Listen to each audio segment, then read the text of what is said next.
Assalamualaikum warahmatullahi wabarakatuh. Halo, selamat pagi teman-teman semua. Perkenalkan, nama saya Wulan Misari dari S11 Perhotelan 2, nomor absen 35. Di sini saya akan menyampaikan sedikit materi bab Bhinneka Tunggal Ika, unit kedua tentang kolaborasi budaya, dan bab NKRI unit kedua tentang cara-cara penyelesaian sengketa internasional secara damai. Untuk mempersingkat waktu, kita masuk saja ke materi pertama, yaitu kolaborasi budaya. Sebelum kita masuk ke materi yang pertama, sebaiknya teman-teman menonton video berikut ini.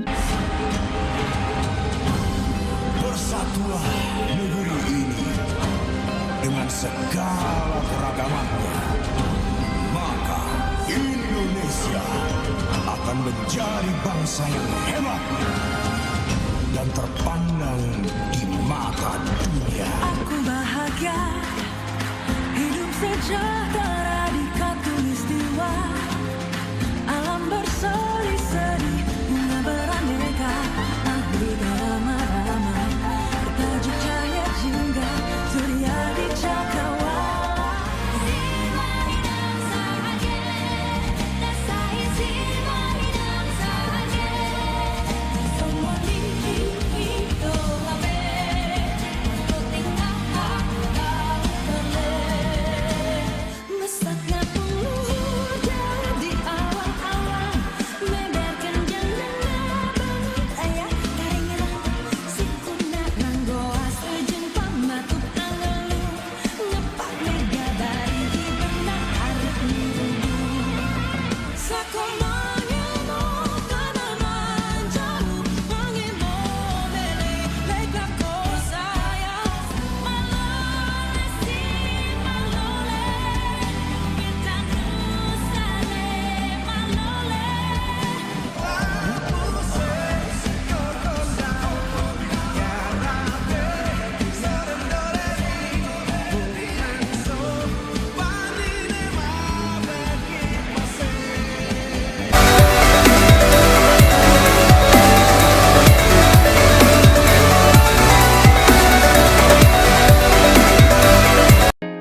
Setelah teman-teman menyaksikan video tadi, marilah kita masuk ke dalam materi kolaborasi budaya. Nah, di sini teman-teman sudah tahu belum apakah kolaborasi budaya itu? Pengertian kolaborasi budaya adalah proses kerjasama antar individu atau kelompok yang memiliki budaya yang berbeda-beda dalam mencapai tujuan bersama. Kolaborasi budaya memfokuskan pada pengakuan dan penghargaan terhadap perbedaan budaya yang ada, serta terbuka terhadap ide-ide dan cara pandang yang berasal dari budaya yang berbeda. Kolaborasi budaya juga mempunyai tujuan. Yang pertama, untuk mempertahankan nilai-nilai budaya yang dimiliki. Yang kedua, untuk memperkenalkan budaya suatu daerah ke dunia luar.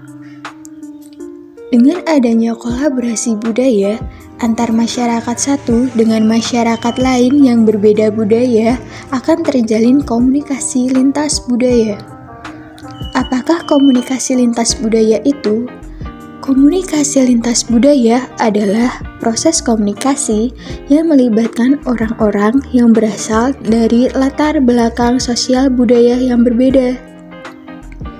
Dengan kata lain, komunikasi lintas budaya merupakan komunikasi yang para pesertanya berlatar belakang budaya yang berbeda dan melibatkan kontak antara satu dengan yang lainnya, baik secara langsung maupun tidak langsung. Manfaat komunikasi lintas budaya. Yang pertama, masyarakat bisa mengenal budaya lain. Yang kedua, muncul sikap saling menghargai perbedaan dan keragaman budaya. Yang ketiga, mengikis prasangka antar masyarakat lainnya. Berikut bentuk kolaborasi budaya yang teman-teman bisa ketahui loh di beberapa sektor, yaitu ekonomi, politik, sosial. Yang pertama, kolaborasi dalam kebudayaan.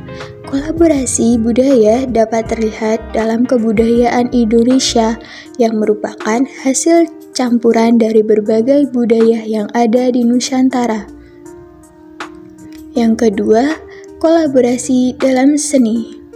Kolaborasi budaya juga terlihat dalam seni Indonesia seperti lukisan, musik, dan tarian. Yang ketiga, kolaborasi dalam ekonomi.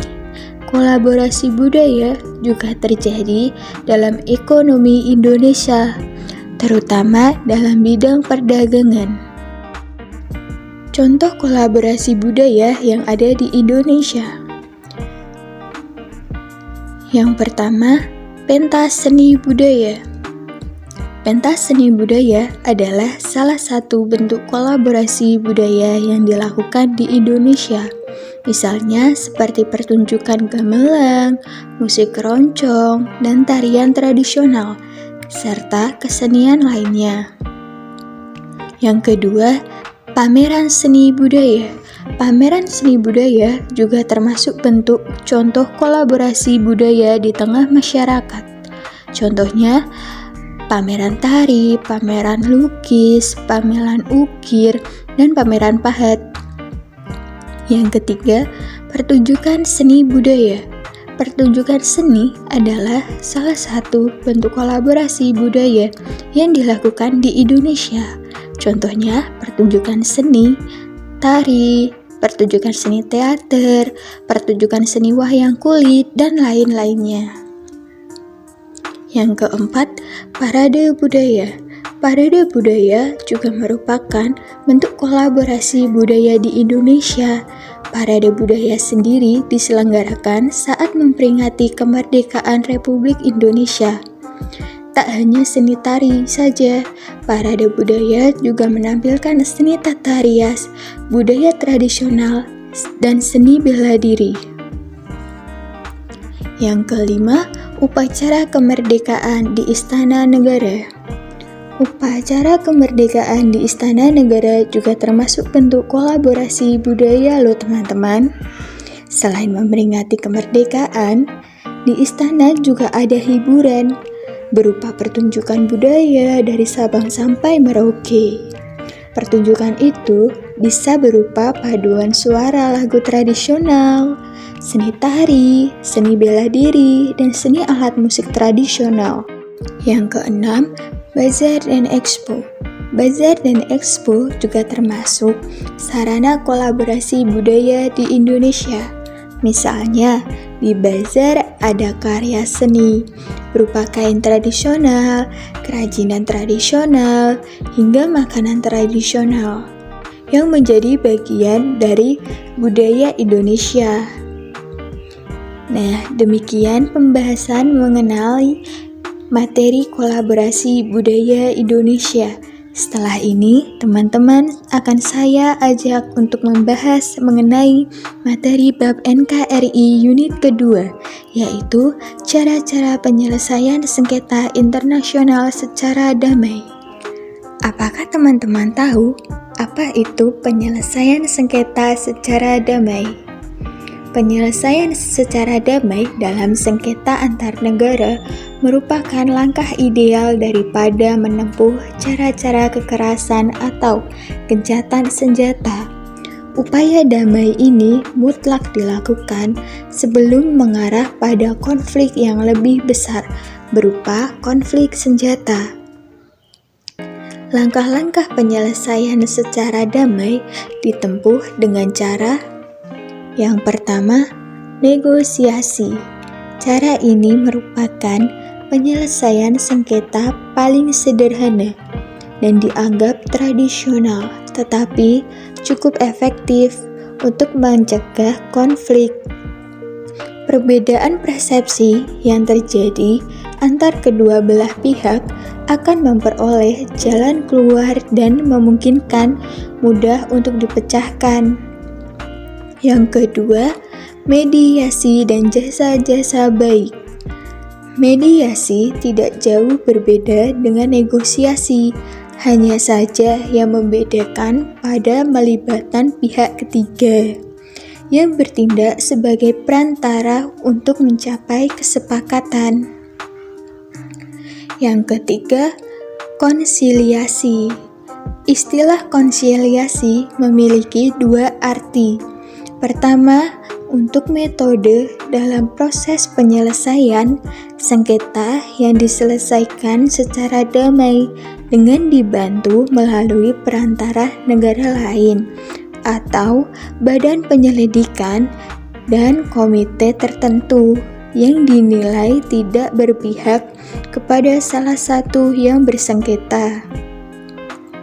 Yang kedua, suatu metode penyelesaian konflik yang dilakukan dengan cara mengarahkannya kepada suatu komite untuk membuat semacam laporan investigasi dan membuat usul penyelesaian kepada pihak yang bertikai. Yang keempat, penyelidikan.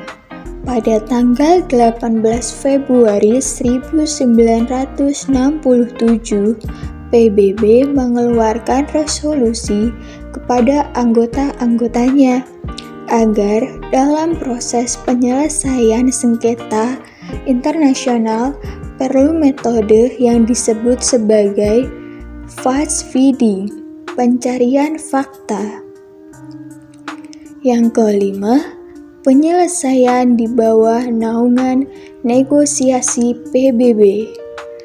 Dalam pasal 1 Piagam PBB yang diantara tujuannya adalah memelihara perdamaian dan keamanan internasional. Erat hubungnya dengan upaya penyelesaian sengketa antar negara secara damai. Sekian materi yang saya sampaikan. Jika ada salah-salah kata, saya mohon maaf yang sebesar-besarnya. Assalamualaikum warahmatullahi wabarakatuh.